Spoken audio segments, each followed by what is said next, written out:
अस्सलाम वालेकुम।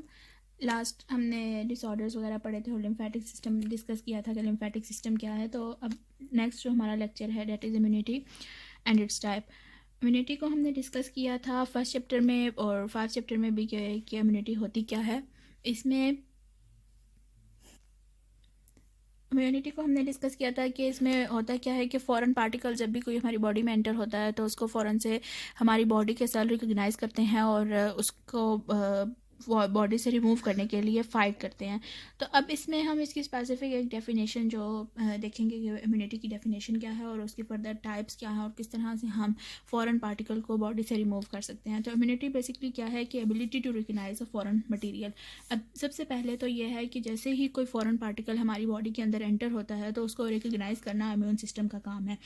अब इम्यून सिस्टम उसको कैसे रिकग्नाइज़ करेगा? एक तो उसके अपने सेल्स की इन्वॉल्वमेंट होती है और दूसरी चीज़ ये कि जो सेल के प्रोडक्ट हैं, जैसे कि हमारे पास सेल से एंटीबॉडीज़ की प्रोडक्शन हो रही है, तो एंटीबॉडीज़ क्या करेंगी? उसको रिकग्नाइज़ करेंगी और फर्दर फैगोसाइटोसिस के प्रोसेस को इनिशिएट करवा देंगी।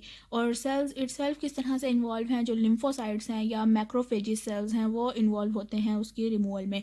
तो अब पहला काम उसको रिकग्नाइज़ करना और उसके बाद रिकग्नाइज़ किससे कर रहा है? सेल और सेल प्रोडक्ट से, एंड देन उसकी रिमूवल। तो ये कंप्लीट डेफिनेशन है हमारे पास इम्यूनिटी की, जिसमें ये इम्यून सिस्टम हमारा एक ग्रेटर स्पीड और इफ़ेक्टिवनेस के साथ काम करता है, क्योंकि यहाँ पे जो फ़ॉरेन पार्टिकल हमारी बॉडी के अंदर एंटर होते हैं वो फ़ौरन से इन्फेक्शन कॉज कर सकते हैं। इसलिए इम्यून सिस्टम की स्पीड जो है वो बहुत मैटर करती है और उसकी इफ़ेक्टिवनेस बहुत मैटर करती है। अब इसके बाद जो है वो हम देखेंगे कि इम्यून सिस्टम को हम बेसिकली कहते हैं कि ये डिफेंस मैकेनिज़्म है बॉडी का, जिसमें अब इम्यून सिस्टम भी दो तरह का है। एक तो इनेट इम्यून सिस्टम है जो कि पहले से हमारी बॉडी में मतलब कह सकते हैं कि मौजूद है, और दूसरी चीज़ ये कि एक हमारे पास हम कह सकते हैं एक्वायर्ड इम्यून सिस्टम है। एक्वायर्ड इम्यून सिस्टम जैसे ही कोई हमारी बॉडी के अंदर कोई वीकेंड पार्टिकल या फिर कोई फॉरेन पार्टिकल एंटर होता है तो हम कहते हैं कि हमारी बॉडी जो है वो उसके अगेंस्ट वर्क करना स्टार्ट हो गई है। तो अब यहाँ पे क्या होगा कि जो इनेट में है उसमें फ़िज़िकल बैरियर आता है और उसके अलावा मैक्रोफेजेस आते हैं। तो फिजिकल बैरियर में क्या क्या है? स्किन है या म्यूकस मेम्ब्रेन है। स्किन एक तो सबसे पहले हमारी जो बॉडी है उसको प्रोटेक्ट करेगी कि कोई भी फॉरेन पार्टिकल या कोई डेंजरस पार्टिकल जो हमारी बॉडी को डैमेज कर सकता है वो हमारी बॉडी के अंदर। और दूसरा चीज़ ये है कि म्यूकस मेम्ब्रेन है। म्यूकस मेम्ब्रेन बेसिकली क्या करती है कि हमारी जो भी मेम्ब्रेन है वो उसको कोई भी फॉरेन पार्टिकल है उसको एंटर होने से हमारी बॉडी में बचाएगा। और दूसरी, अगर कोई भी हमारी बॉडी के अंदर फॉरेन पार्टिकल एंटर हो भी जाता है तो हमारी बॉडी के अंदर मैक्रोफेजेस हैं, जो हमने वाइट ब्लड सेल्स के अंदर बड़ी डिटेल में पढ़ा था कि वो जैसे ही ब्लड के अंदर बहुत सारे सेल्स जो है वो पेट्रोलिंग करते रहते हैं, जैसे ही कोई फॉरेन पार्टिकल एंटर होता है तो वो फ़ौरन उसको डिस्ट्रॉय करने के लिए एक्टिव हो जाते हैं। तो ये था फिजिकल बैरियर जिसको हम इनेट इम्यून सिस्टम में पढ़ते हैं। इनेट इम्यून सिस्टम है। तो अब सेकंड इम्यून सिस्टम जो है वो उसको हम कहते हैं एक्वायर्ड इम्यून सिस्टम, जो कि किसी भी फॉरेन पार्टिकल के एंटर होने के बाद एक्टिव होते हैं। तो हम उसको देख लेते हैं। उसमें अब इम्यून सिस्टम में दो बेसिक कंपोनेंट हैं, B lymphocytes and T lymphocytes. अब B lymphocytes and T lymphocytes जो हैं वो दो अलग अलग सेल्स हैं। अब जो और तीसरी चीज़ जो है वो एंटीबॉडीज़ है। अब एंटीबॉडीज़ क्या चीज़ है? एंटीबॉडीज़ प्रोटीन होती हैं, स्पेशल काइंड ऑफ प्रोटीन होती हैं जो कि बी लिम्फोसाइट से प्रोड्यूस होती हैं। और टी लिम्फोसाइट्स, यहाँ पे एक जनरल डिफरेंस मैं आप लोगों को बता देती हूँ कि टी लिम्फोसाइट्स जो हैं वो खुद एक्टिवली काम करते हैं, खुद जाके सेल जो भी फॉरेन पार्टिकल आया है, जो भी फॉरेन मटेरियल बॉडी के अंदर एंटर हुआ है उसको जाकर डिस्ट्रॉय करेंगे। लेकिन बी लिम्फोसाइट्स इटसेल्फ खुद काम नहीं करते। वो क्या करते हैं? अपनी जगह पे एंटीबॉडीज़ की प्रोडक्शन करवाते हैं और एंटीबॉडीज़ जाके क्या करती हैं? एंटीजन को या फॉरेन पार्टिकल को डिटेक्ट करती हैं और उससे फाइट करती हैं। अब यहाँ पे मैं आप लोगों को पहले एंटीबॉडीज़ की एक्सप्लेनेशन दे देती हूँ। पहले एंटीबॉडीज़ को हम पढ़ लेते हैं, फिर हम आएंगे बी लिम्फोसाइट और टी लिम्फोसाइट की डिटेल पे। वन बाय वन हम इन सबको डिटेल में पढ़ेंगे। तो एंटीबॉडीज़ जो हैं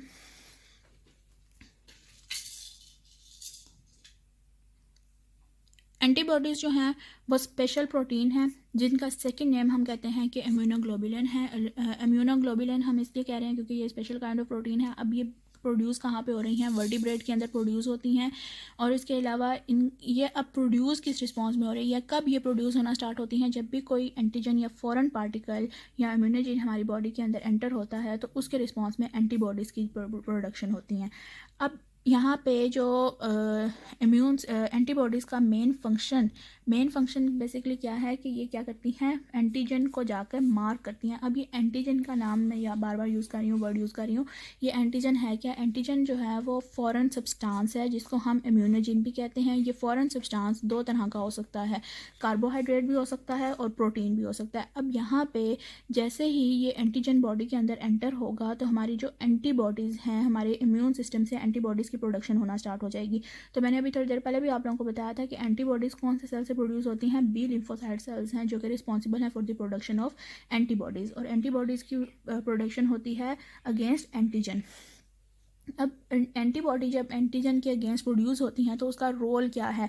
अब मैंने तो आप लोगों को बताया कि एंटीबॉडी खुद जाकर एक्ट नहीं करती, खुद जाके उसको किल नहीं करती एंटीजन को, बल्कि जाके उसको मार्क करती है, सिर्फ रिकग्नाइज करती है, स्पॉट करती है कि यहाँ पे कोई फॉरेन पार्टिकल बॉडी के अंदर एंटर हो गया। सिर्फ वहाँ पे जाके उसको मार्क करेगी, उसको खुद किल नहीं करेगी।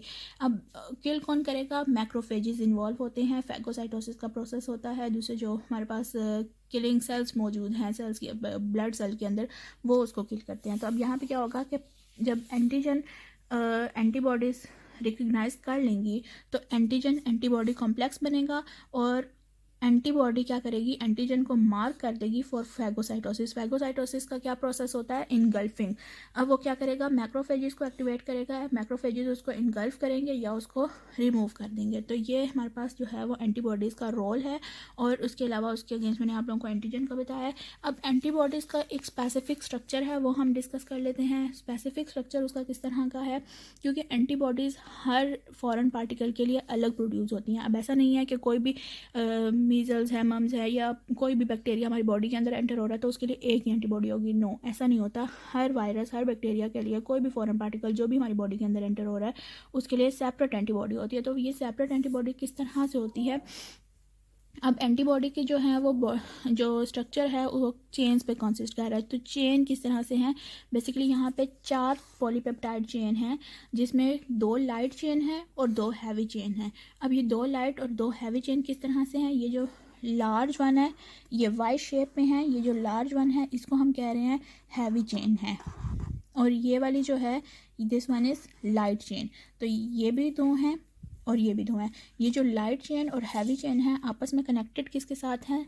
डाइसल्फाइड बॉन्ड के साथ। यहाँ पे डाइसल्फाइड बॉन्ड है जो कि इसको कनेक्ट करके रखता है। अब यहाँ पे ये जो चेन्स हैं ये इस तरह से। अब यहाँ पे एंटीबॉडी के अंदर 2 रीजन्स हैं बेसिकली। अब 2 रीजन कौन कौन से हैं? वेरिएबल रीजन है एंड कांस्टेंट रीजन है। वेरिएबल रीजन कौन सा है? यहाँ पे जो 2 चेन्स मैंने आप लोगों को बताई हैं, एक हैवी चेन है और एक लाइट चेन है, जिसमें से हैवी चेन का ये वाला जो वाई का जो स्ट्रेट रीजन है, ये वाला नीचे वाला, ये है कांस्टेंट रीजन। इसमें क्योंकि हमने कहा एंटीबॉडी प्रोटीन है बेसिकली, तो यहाँ पे जो अमाइनो एसिड्स हैं वो उनका सीक्वेंस सेम रहता है, वो चेंज नहीं होता, वो सेम रहेगा, कांस्टेंट रहेगा। तो इसलिए हम कहते हैं कि ये सेम है। लेकिन यहाँ पे जो वेरिएबल वाला रीजन है, ये जो ऊपर वाला रीजन है, जो आर्म्स हैं वाई की, वो क्या है? चेंज होती रहती हैं। अब चेंज किस तरह से हो रही है? इम्यून सिस्टम का अमाइनो एसिड का जो बेस सीक्वेंस है वो यहाँ पे चेंज होता है। और हर वायरस के लिए, हर बैक्टीरिया के लिए ये वाला रीजन चेंज होगा।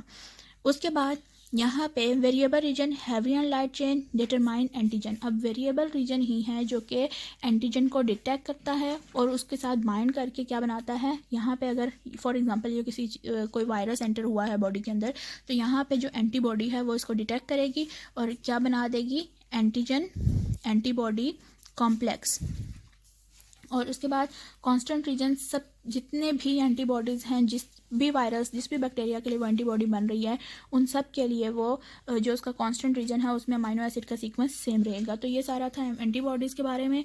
आई होप कि आप लोगों को समझ आया होगा। अब हम आ जाते हैं लिम्फोसाइट्स की तरफ, क्योंकि लिम्फोसाइट्स जो हैं वो बेसिकली इम्यून सिस्टम में इन्वॉल्व हैं, क्योंकि लिम्फोसाइट्स होंगे तभी जाकर कोई आगे जो हमारा इम्यून सिस्टम है वो एक्टिव होगा। तो सेल्स हैं ये लिम्फ के अंदर। लिम्फोसाइट्स हमने देखा था कि ये क्या हैं? सेल्स हैं इम्यून सिस्टम के अंदर। तो टाइप्स ऑफ लिम्फोसाइट्स हैं, 2 तरह के लिम्फोसाइट्स हैं, T lymphocytes and B lymphocytes. अब यहाँ पे इनको दो नाम इसलिए दिए गए हैं क्योंकि इनके जो ओरिजिन हैं या इनकी जो जहाँ पे लोकेशन है या जहाँ पे ये प्रोड्यूस जहाँ पे ये सेल हो रहे होते हैं उस बेस पे हमने इसको नाम दिया है।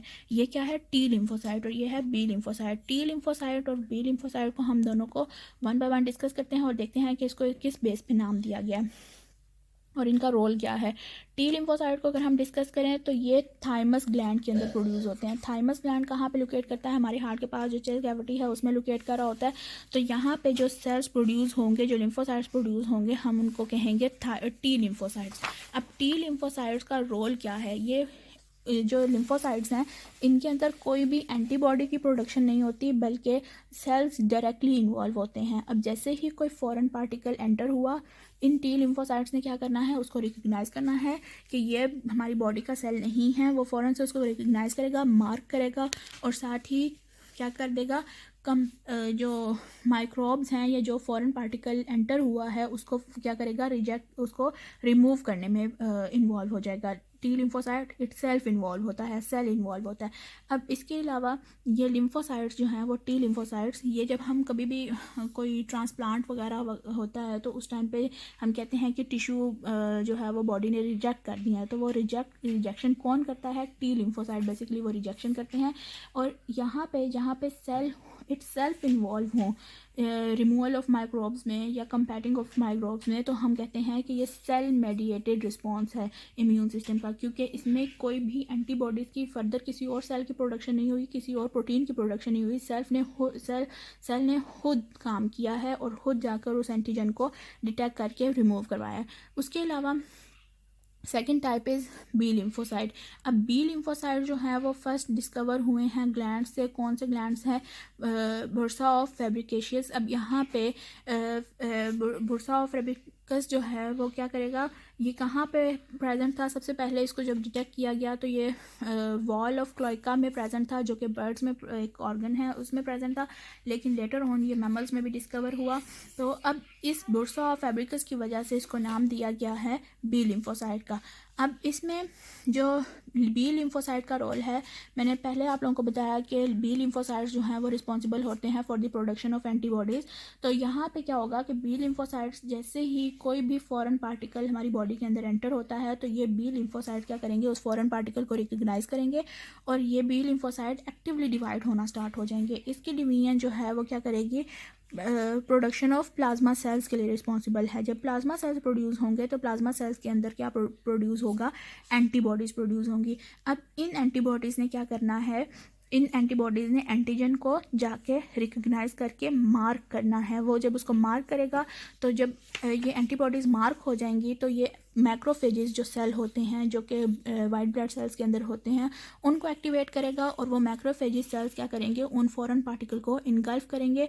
और इसके अलावा जब कोई बैक्टीरिया या वायरस वगैरह बॉडी के अंदर एंटर होता है तो वो उस टाइम पे टॉक्सिन मटेरियल भी रिलीज़ कर रहा होता है, टॉक्सिन रिलीज़ करता है। तो यहाँ पे जो एंटीबॉडीज़ हैं और मैक्रोफेजेस जब एक्टिव हो जाते हैं तो वो उस टॉक्सिन मटेरियल को भी क्या करते हैं, न्यूट्रलाइज करते हैं।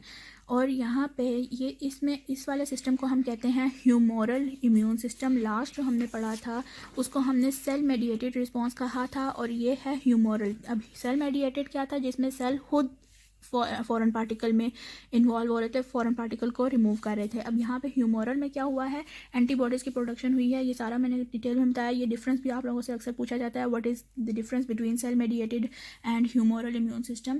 तो ये आप लोगों को पता होना चाहिए कि इसका मेन डिफरेंस क्या है। एक में सेल खुद इन्वॉल्व हैं और दूसरे में एंटीबॉडीज़ की प्रोडक्शन हो रही है और वो क्या करवा रही हैं, मार्क करके एंटीजन को माइक्रोफेजेस के थ्रू उसको रिमूव करवा रही हैं। Next thing is vaccination. Vaccination की आप लोगों को डेफिनेशन मैंने आप लोगों को पहले भी बताई हुई है, फर्स्ट चैप्टर के अंदर भी हमने इसको डिस्कस किया हुआ है कि वैक्सीनेशन में या वैक्सीन के अंदर हम यूज़ करते हैं फॉरेन पार्टिकल, जो भी वायरस है या बैक्टीरिया है, डेड और वीक माइक्रोब्स को हम यूज़ करते हुए वैक्सीन की प्रोडक्शन करवाते हैं। अब वो जो वैक्सीन प्रोड्यूस होती है उसके अंदर डेड और वीकेंड माइक्रोब्स होते हैं, उसमें क्या है, एंटीजन्स हैं। वो जब बॉडी के अंदर हम इंट्रोड्यूस करवाएंगे तो उसके रिज़ल्ट में एंटीबॉडीज़ प्रोड्यूस हो जाएंगी। अब ये एंटीबॉडीज़ की प्रोडक्शन रहेगी हमारी बॉडी के अंदर, immune system actively antibodies produce कर चुका हुआ है। अब वो मेमोरी सेल के अंदर वो स्टोर रहेगा, लेकिन जैसे ही बाद में कभी फॉर एग्ज़ाम्पल कोई वायरस या वायरल इन्फेक्शन हो रहा है या वायरस बॉडी के अंदर एंटर हो गया है, तो हमारी बॉडी के पास पहले से उसके अगेंस्ट एंटीबॉडीज़ प्रोड्यूस हो चुकी हुई हैं, तो फ़ौरन से वो एंटीबॉडीज़ क्या हो जाएंगी, एक्टिव हो जाएंगी, और हमारा इम्यून सिस्टम एक्टिव हो जाएगा और फर्दर एंटीबॉडीज़ की प्रोडक्शन करवाएगा और उस माइक्रोब को क्या कर देगा, किल कर देगा, और कोई भी डिजीज़ इस तरह से कॉज नहीं होगी। अब इसके बाद ये हमारी बॉडी जो है वो वैक्सीनेशन के बाद या हम जब वैक्सीन इंजेक्ट कर देते हैं तो उसके बाद हमारी बॉडी इम्यून हो जाती है for the rest of life. अब उसमें क्योंकि हमारी जो एंटीबॉडीज़ हैं वो मेमोरी सेल के अंदर स्टोर रहती हैं, हमारे मेमोरी सेल के अंदर वो एक इन्फॉर्मेशन स्टोर रहती है, उसके अगेंस्ट जो है वो एंटीबॉडीज़ पहले से प्रोड्यूस हो चुकी हुई होती हैं। अब जो अवेलेबल वैक्सीन हैं ये हम पहले भी डिस्कस कर चुके हैं कि कौन कौन सी वैक्सीन हमारे पास अवेलेबल हैं, polio, smallpox, measle, mumps और हेपेटाइटिस बी, और इसके अलावा भी बहुत सारी वैक्सीन हैं जो कि अवेलेबल हैं।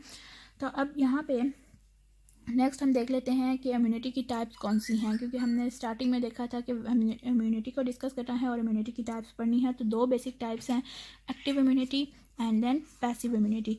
एक्टिव इम्यूनिटी जो है, जो हम पढ़ रहे हैं कि वैक्सीन इनकॉर्पोरेट करवाएंगे, इंजेक्ट करवाएंगे, उसके बाद जो है वो हमारी एंटीबॉडीज़ की प्रोडक्शन होगी और एंटीबॉडीज़ जो है वो जाके क्या करेंगी, उसको डिटेक्ट करके मार्क करके किल करेंगी। तो अब यहाँ पे एक्टिव इम्यूनिटी और पैसिव इम्यूनिटी, इसको वन बाय वन हम देख लेते हैं कि क्या है। एक्टिव इम्यूनिटी में बेसिकली सारा वही मैकेनिज्म है जो भी मैंने डिटेल में बताया, तो मैं इसको थोड़ा जल्दी से कर लेती हूँ कवर अप, कि production of antibodies by vaccine, by injecting vaccine हमारी बॉडी के अंदर एंटीबॉडीज़ प्रोड्यूस होंगी और पर्सन जो है वो क्या हो जाएगा, इम्यून हो जाएगा for the rest of life. लेकिन एक्टिव इम्यूनिटी भी दो तरह की है, एक तो आर्टिफिशियली इंड्यूस इम्यूनिटी है और एक नेचुरली इंड्यूस इम्यूनिटी है। तो आर्टिफिशियली इंड्यूस इम्यूनिटी में क्या है कि इसमें बेसिकली हमारे जो जिस तरह से हमें पोलियो वैक्सीन दी जाती हैं उसके अंदर क्या है कि हमने वो आर्टिफिशियली खुद वो वैक्सीन ली है ताकि हमारी बॉडी क्या करे, एंटीबॉडीज़ प्रोड्यूस करे उस एंटीजन के खिलाफ, और जब कभी इस तरह से पोलियो वायरस हमारी बॉडी के अंदर एंटर हो तो हमारी बॉडी पहले से उसके अगेंस्ट जो है वो इम्यून हो चुकी हुई हो। लेकिन जो नेचुरल इंड्यूस इम्यूनिटी है उसमें क्या होता है कि कोई भी लाइव बैक्टीरिया या वायरस हमारी बॉडी के अंदर एंटर हो गया है तो हमारी बॉडी इट्सेल्फ जो है वो उसको क्या करेगी, उससे हमारी बॉडी को बचाने की कोशिश करेगी, डिफेंस करेगी, ताकि क्या हो सके, हमारी बॉडी को हमारी बॉडी में कोई भी डिजीज़ कॉज ना हो। आर्टिफिशियल में क्या था कि हमने खुद से वैक्सीन ली थी, लेकिन नेचुरल में क्या है कि हम क्या कर रहे हैं, बैक्टीरिया और वायरस हमारी बॉडी में नेचुरली एंटर हो गया है जिसके अगेंस्ट हमारी बॉडी में क्या हुआ, इम्यून सिस्टम एक्टिव हुआ है।